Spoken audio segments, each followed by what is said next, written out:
Bem, gente, nessa aula nós vamos falar do movimento circular uniforme.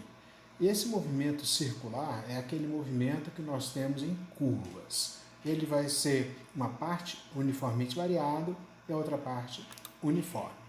Pois bem, para isso nós temos que definir o que é a medida de ângulo. Ângulo, vocês lembram lá da geometria o que é. E qual é a sua medida?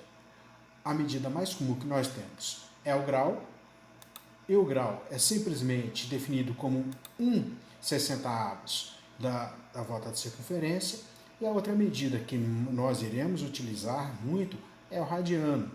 O radiano nada mais é do que uma construção em qual você tem o raio e o arco da mesma medida.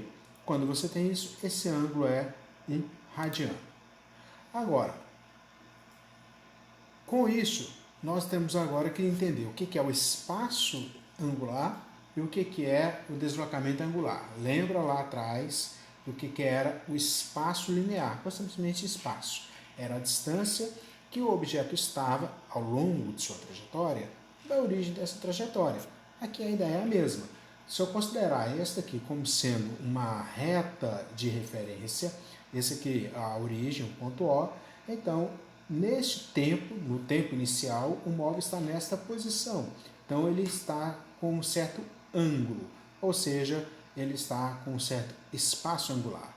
Depois de um certo tempo, ele está numa outra posição, ocupando então um outro espaço angular, que é definido também como um outro ângulo. Pois bem, quando você sai de um espaço e vai para outro espaço, você tem o deslocamento angular, que é simplesmente esta medida que vocês estão vendo na figura.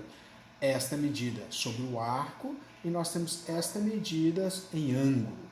Então, o deslocamento angular é esta medida em ângulo, tanto que o ângulo variou em um certo tempo.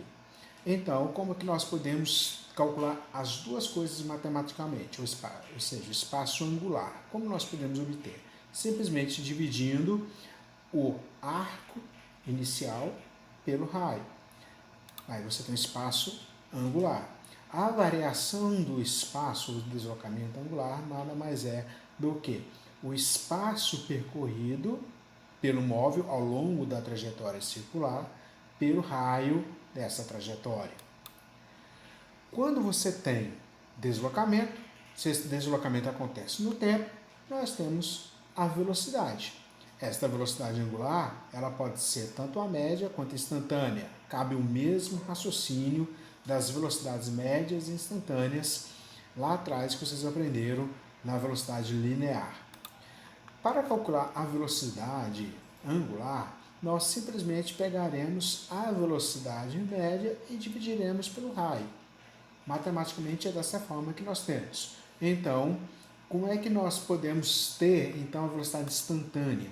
A velocidade instantânea nada mais é do que você reduzir os tempos cada vez mais. Então, repare que as fórmulas são muito parecidas.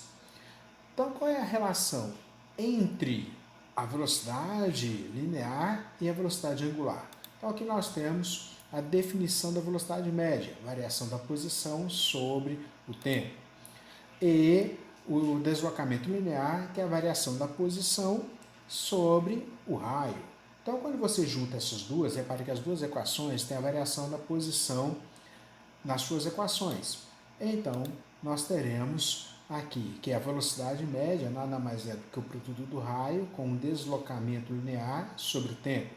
Mas deslocamento linear sobre o tempo, como vocês sabem, é a velocidade angular. Então, aqui está a relação entre as duas grandezas, lineares e angulares, e que nós escrevemos também nesta forma que vocês estão vendo aqui na transparência. Agora, quando você tem a velocidade angular, que ela pode movimentar, alterar-se no tempo, ou não pode alterar. É a mesma história lá da velocidade escalar. Ela pode ser constante no tempo, aí o movimento é uniforme, ou se essa velocidade mudar no tempo, o movimento é uniformemente variado. O movimento circular é a mesma coisa. Se essa velocidade angular for mudando com o tempo, O movimento é movimento circular uniformemente variado. Se esta velocidade ela não mudar com o tempo, o movimento é chamado de movimento circular uniforme, que é o objeto de nosso estudo. Então, nela, você tem que as duas velocidades, tanto a angular quanto a linear, elas serão constantes e elas não poderão ser nulas. Então, nós teremos a equação do movimento circular uniforme. Simplesmente a posição angular, é igual à posição angular inicial mais a velocidade angular vezes o tempo. Repare a sonoridade, é muito parecida com a equação da velocidade, da posição, melhor dizendo, no movimento uniforme. Posição final é igual à posição inicial mais velocidade vezes o tempo. Para o vídeo, dá uma comparada na sua nota de caderno para ver. Agora, aqui nós vamos determinar como encontramos essa expressão. O raciocínio é o mesmo lá de trás. Você parte da definição da velocidade angular, abre ela, lembramos que a variação da posição final menos inicial, variação do tempo final menos tempo inicial. Feito isso, operamos matematicamente e consideramos o tempo inicial zero. Feito isso, nós temos a expressão que rege o movimento circular uniforme. Agora, se você está pensando no movimento ainda circular, há uma coisa, ele é uniforme. Ótimo.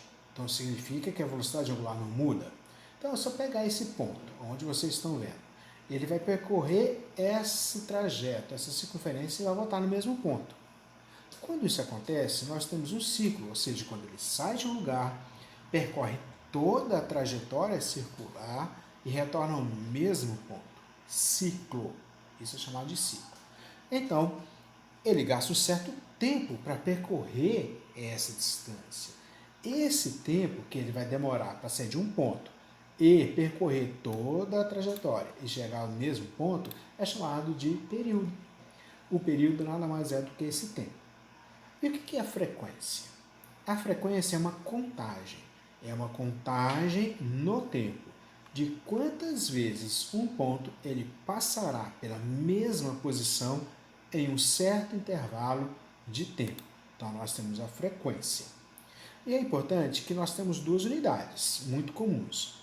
A RPM, que é rotações por minuto, e nós temos o Hertz.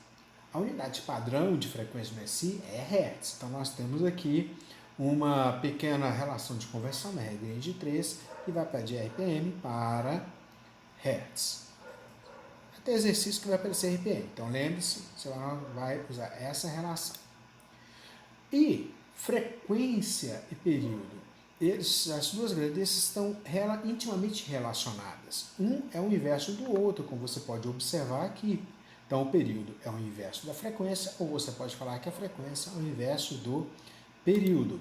Aí, quando você pega e usa essa informação e joga na velocidade angular, nós temos que a velocidade angular ela pode ser dada como sendo o 2π vezes a frequência ou 2π sobre o período. E a relação da velocidade angular com a linear, você obteve no slide anterior, você usa elas, e nós teremos essas duas relações entre a velocidade linear e período, velocidade linear e frequência. Agora, isso tudo acontece quando eu tenho apenas um objeto circular que está circulando, um carro fazendo uma curva, você amarra uma pedra e dá numa corda, põe para girar, põe água no balde e põe para girar esse negócio, maravilha. A roda de um carro, maravilha. Isso tudo movimento circular. Mas, muitas vezes, já que eu falei de carro, você nota que o carro, para ele andar, ele é um conjunto complexo de roldanas e polias. Então, você tem o virabrequim que gira, ele é ligado a uma roldana, a uma polia e a outra roldana. Então, você vai ter uma transmissão de movimento. Então, isso aqui é mais ou menos o que nós temos nos veículos, esse tipo de transmissão. Você tem uma polia, uma correia e outra roldana.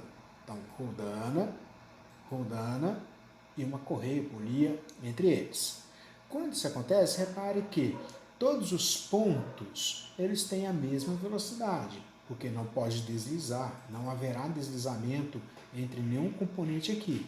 Então, esse objeto ele tem uma velocidade angular e esse aqui terá outra velocidade angular, mas as velocidades lineares serão sempre as mesmas.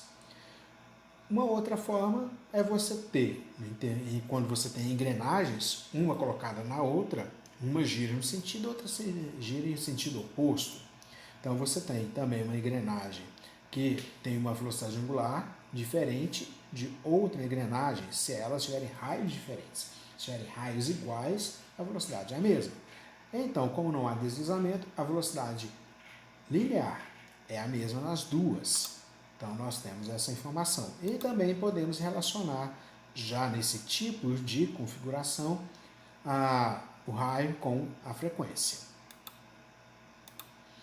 Uma outra forma é quando você tem as rodanas ligadas por eixo. Então, todo o sentido do movimento é o mesmo, só que nesse caso, como não há deslizamento, a velocidade angular de todas as partes do eixo, da polia menor, da polia maior, da rodana menor, da rodana maior, ela será sempre a mesma. Tá ok? Gente, a aula termina por aqui. Nos vemos ao longo da semana. Vai ter uma lista de exercícios. As dúvidas vocês postem para a gente poder retirar elas. Até mais. Tchau, gente.